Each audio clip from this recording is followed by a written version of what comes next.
Quick fix या ॲपवर दिली आहे.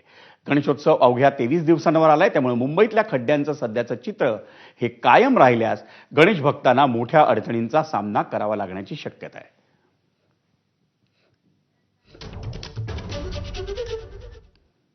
पनवेलमधल्या नाईट रायडर्स या डान्स बारच्या तोडफोड प्रकरणात अटक करण्यात आलेला शहर अध्यक्ष योगेश चिले आणि त्यांच्या 7 कार्यकर्त्यांना जामीन मंजूर झालाय.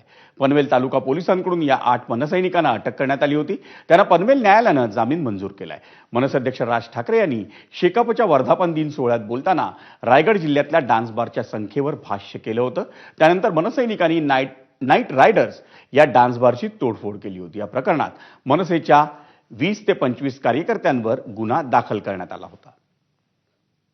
दणका ज्यावेळी साहेब एखादा मुद्दा मांडतात त्यावेळी त्याची प्रतिक्रिया महाराष्ट्र सैनिक देतच असतात. आम्ही सुद्धा तेच केलं आणि खरंच महत्त्वाचा मुद्दा आहे. माननीय राजसाहेबांनी हा मुद्दा महाराष्ट्रासमोर मांडलेला आहे की छत्रपती शिवाजी महाराजांच्या राजधानीमध्ये अशा पद्धतीने डान्स बार संस्कृती फोफावणं हे महाराष्ट्रासाठी लाजिरवाणच आहे. आणि आमचे प्रवक्ते माननीय गजानन काळे बोलल्याप्रमाणे पुढच्या काही दिवसांमध्ये याच्या विरोधात आम्ही ठामपणे उभे राहू.